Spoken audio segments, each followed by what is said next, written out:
What's up, my wizards? It's Dev, SBMTG. We like it in Magic, you know by now. And today, we only got like 5 weeks until War of the Spark comes out. Not too long until spoilers starts. We don't have too long to like talk about what we even want from the set before we start seeing cards from it. So today, my top 10 reprints that I want in Watts.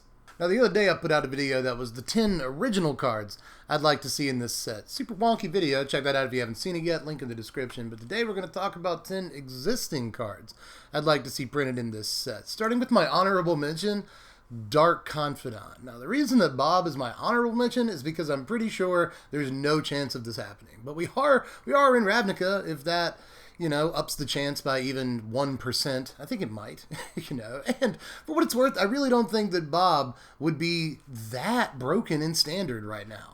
The most obvious, like, safeguard against Bob right now is Goblin Chainwhirler, you know? Playing a Bob into your opponent's turn 3 Chainwhirler is going to feel really bad, like, every time. But there's also, like, Shock, Moment of Craving, Cast Down, Lightning Strike, Lava Coil, Dead Weight. There's a million ways to take care of a Bob on site at or below mana parity, so I just don't think he's that big of a deal. And half the decks that would even want to play Bob, in Standard at least, are going to play, like, 4 and 5 drops. And that also feels bad. You know, when the card does just draw lands or cheap cards, like it effectively combos with a deck full of cheap cards, that still exists, and there's probably plenty of cheap cards to put together a reasonably good Dark Confidant deck, but I still think that there are plenty of sort of safety valves in the format right now to take care of Dark Confidant, where it's not that big of a deal. But at the same time, it's my honorable mention because, again, it's just not very realistic, and I don't think Wizards is going to do it, but I'd really like them to. But honestly, numbers 10 and 9 are also all the way up here on the list because, like, I don't think they're going to happen. But I'd really like them to. And I'd really love it if they reprinted the Rack here at number 10. You know, I just built 2 discard decks that I put up on the channel like a week ago. And by the way, that video is doing really well. Thanks for that. Turns out, discard videos always do well because people love this deck. But there's just kind of a lack of a good discard payoff, you know. Fel Spectre is a nice card. So is Raider's Wake. Kind of. Yeah, it's not, I don't like it as much as Spectre for what that analysis is worth to you, but at the same time, they're kind of not the best discard payoffs. And a couple of people pointed that out in the comments because, like, they both cost 4 mana. So by the time you play them, your opponent probably only has a card or 2 in their hand, you know? So you're not going to get all the payoff from them. The Rack is perfectly costed at just 1 mana. You go ahead and get it down turn 1, and then you start hitting your opponent with discard spells, and the card really pays off later in the game. That is what you want out of a discard payoff, and we don't really have anything like that in Standard. Again, all of our discard payoffs are 4 freaking mana, and that is a little bit problematic when you're looking for discard payoffs. Even a card like Megrim at 3 mana was a better payoff for those kind of decks than any 4 mana card could hope to be. So I just really wish, even if we got Megrim back, that might be fine, but if we get the Rack, I'll be really, really pleased because discard will be an actual thing again. But here we are at number 9, and that is Leylines. It looks a little weird, but they could definitely use a reprint. They're getting up there in price. So even if they see a reprint in Modern Horizons, that'll probably make me happy. But I do think you could print these in Standard without too much trouble, and it actually help a few decks out without, again, being too problematic. Now, the only thing that could push these all the way down here at number 9, honestly, one is that I don't think they'll be reprinted in Standard. Again, I think that that's really, really high hopes. So that kind of dampens their spot on the list. But there's also the fact that the London Mulligan might be a real rule before we know it. Before too long, the London Mulligan might be how we actually do things. And if that's the case, I really don't see Leylines making a return to Standard because it would be too easy to get a Leyline in your opening hand in that case. So that kind of hurts its spot, but there are reasons to think the cards might exist on the list. Mostly Sphinx of Foresight, you know. Aside from these cards needing a reprint, the fact that Sphinx of Foresight exists might be, you know, sort of a way of telegraphing that we're getting this ability back on some other cards. Again, it could mean absolutely nothing, but wouldn't it be cute if Sphinx of Foresight, what an interesting play on words that would be, if this was, you know, sort of forecasting a look at these cards to come that will be reprinted. Of course, I really, really, really doubt it, and that's what's putting these at number 9 on the list. But again, even if you just want to put these in Modern Horizons, I'm pretty happy about that, but I think Standard could bear these cards. But number 8 is where we start getting a lot more realistic. I would like to see Undermine in this set. This is an easy one for me. We've already got Absorb, and we've got Ionize too, which is like an Izzet version of these kind of counter spells. And I would just love to see Undermine make a return. And then you can make like a Grixis counterburn deck. You get 4 Ionize, 4 Undermine, you just kill your opponent with counter spells. That'd be fun to at least try, you know. But I don't really see the harm in printing Undermine right now, especially considering they printed Absorb. And Absorb, even way back when the cards were printed together in Invasion, I believe, Absorb was always the better card. It's just always been a better card for control players. They're much more interested in preserving their life than doing incremental damage on counterspells to their opponent. They're just going to play a finisher, a win condition, and take the opponent all at once within a couple of turns. They don't need to deal extra damage like this on their counterspells. That's why Ionize wasn't the most important card in the world, and the story would be pretty much the same with a card like Undermine. Absorb's better. They've already printed it. Why not print Undermine? And printing cards like this would also be a way to kind of call back to Guilds of Ravnica and Ravnica Allegiance without actually having to call back to them too much. You know, as they've stated, War of the Spark is kind of its own set. It's not part of a block in any way, so it probably won't have any of the mechanics from the first 2 sets, Guilds and Ravnica Allegiance. But it could still call back to those guilds in various ways. And printing Dimir cards like this would be an interesting way of doing that, as well as would be printing, say, Izzet cards like Electrolyze.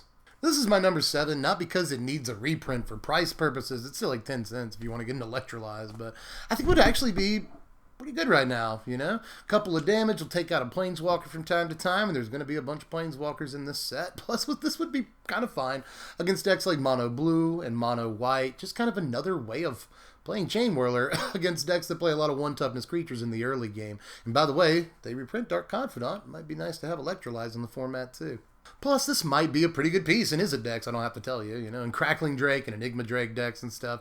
This would be really nice, and it's another semi-cheap instant or sorcery to put into the graveyard for a card like, Terramander, so you can adapt it quicker. So there's just a lot of reasons why an Izzet deck might want Electrolyze right now. Kind of in for it. I'm not sure they'll reprint the card, obviously, but I don't really think that there's too much risk to it, and there's a fair amount of reward without it necessarily breaking the format. But my number 6 here is going to look weird, but it's actually Brassicas Contempt. I'm serious. I'd like to have this effect in Standard for a little while longer. I still haven't gotten sick of Brassicas Contempt. It's just a good removal spell. It costs a lot of mana. 4 mana is a lot for a removal spell, even at instant speed, and even with this wide a range of targets. But we're obviously going to need more Planeswalker removal as the years go by. While War of the Spark is in the format, we're going to need at least decent Planeswalker removal. And I think this is a good time to reprint Brassicas Contempt. That would give it a fair price drop for the next couple of months while the Ixalan versions in Standard, cards like $8.50, $9 right now, and if you had 2 concurrent versions of them in Standard at the same time, that would probably help to drop the price, I would speculate. So, and besides, Brassicas in this set, it's not like this, this naming is, conducive to one set or anything.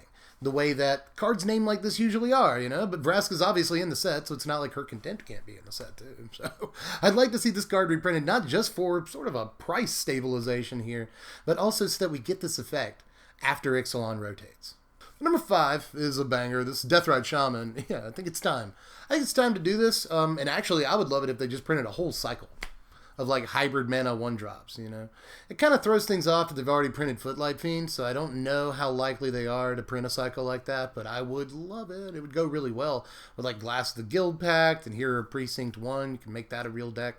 So I like the idea of a cycle of, 1-mana, hybrid mana guys. That would be really sweet, but if anything, reprinting Deathride Shaman would be really sweet right now. Again, I don't think this entirely breaks Standard. I could be totally wrong about that, It doesn't die to Chain Whirler or anything, but it still dies to a bunch of any other, cheap removal spell in the format, but it does so much, First of all, one of its abilities can just remove, like, soul-tie creatures from the graveyard so they can't be fine-brokered or fine-finality'd back into the hand. So that's pretty nice right there. But it can also just remove, Arc-like Phoenixes from graveyards, and that's pretty sweet. It can also take out instants and sorceries from graveyards.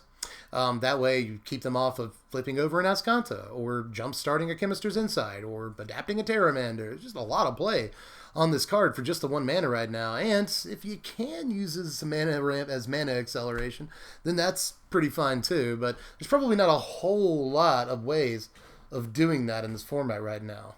Sorry, when you have a kitten, they tend to move around the camera sometimes. But anyway, I guess there are easy ways to mill yourself, their Stitcher Supplier, and some other things in this format. So yeah, you could put lands into the graveyard, but it's a lot of deck building cost just to make sure that this turns into a Birds of Paradise. So I'm just not quite sure that the card would be broken in Standard, even with ways to fuel its mana acceleration ability. If anything, the card is just a catch-all answer against a couple of specific decks in the format. I think it's ripe for a reprinting. But if you did need a way to put lands in your own graveyard for Deathride Shaman, check out number 4, Grizzly Salvage. I want this card back like so bad. Golgari is a deck that cares about creatures in its own graveyard, sort of. If you want to make Undergrowth a real ability and really juice the power level of cards like Necrotic Wound, for instance, then this would be the way that you do that.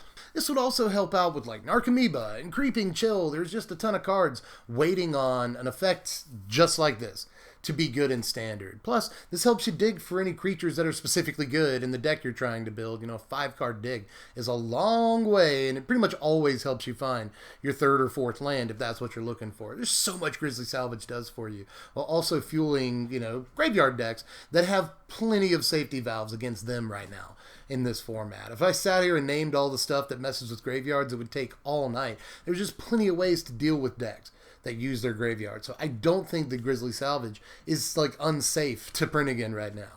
But we made it to the top 3, you guys, and we're going to continue actually on the graveyard theme here, because I'd really like to see Oversold Cemetery, and so would a bunch of other people. People have been clamoring for this card set after set, but it never gets reprinted, and I would freaking love to see it reprinted for Standard.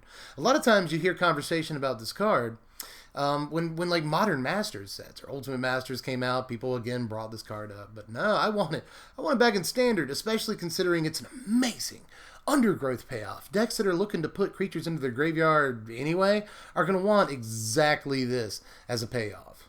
And it's not like the card needs a reprint because it's super overpriced or anything, but it is in relatively short supply, and I'd love if there was just a spike in supply of the card. Not only would that drive the price down a little bit, but it would also reintroduce people to a really, really interesting Commander card that does a lot of work in that format, but can also be really good in a Standard format that includes a mechanic like Undergrowth.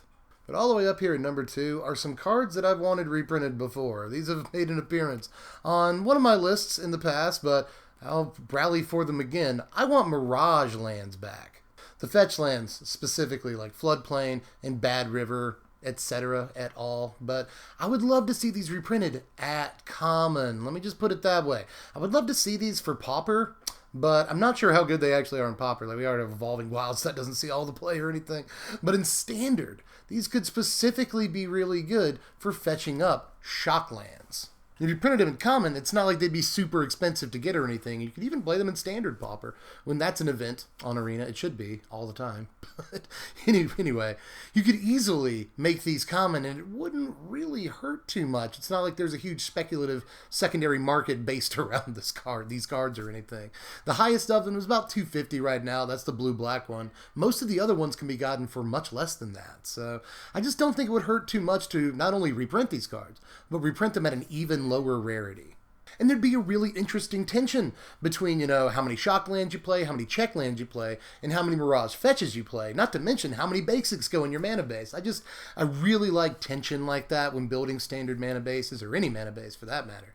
And this would just add another wrinkle to how we build bases in Standard. I think that'd be really cool too.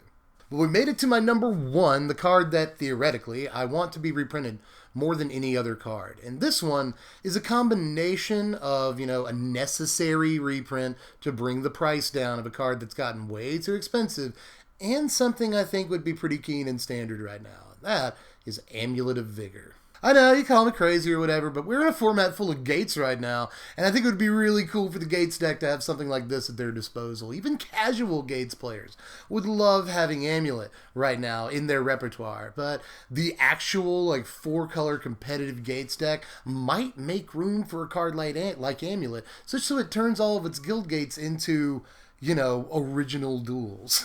I don't really have too much more to say about this other than Gates players would love it, But that's kind of all I have to say about it. I'd like to put Gates players, even the casual ones, again, especially the casual ones, on equal footing with people that can afford lands that cost $10 a piece. So I would really like to see Amulet reprinted. Again, just for standard because guild gates exist, but also to bring the price down. I don't think $30 is acceptable for Amulet. Plus, you give some EDH players a shot at getting this card that may not previously have had that shot. You know, you can open an Amulet Vigor in a pack. So, and that's a lot of why some of these cards are on the list. Is so like current standard players can actually open one of these cards for EDH. You know, it'd be super sweet if you could open an Oversold Cemetery.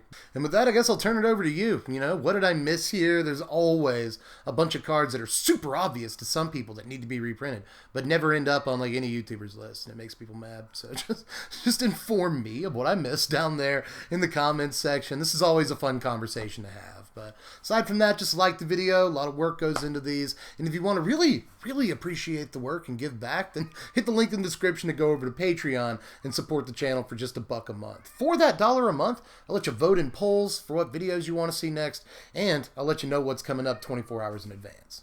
And of course, if it's like the first time you're seeing some of these cards and maybe you want to play them in the old EDH, or you want to do some speculation, you agree with me, they need a reprint and could be reprinted, just click the link in the description and go over to TCG Player to sponsor your boy. And they're where you're going to get these cards for the cheapest. All the prices included in the video come from TCGplayer.com, and the reason there's a spread of prices is because these cards were often printed in different editions. There's a cheap version and an expensive version, but no matter which price you like, just click the link in the description and you can see a list of all these cards on TCG Player.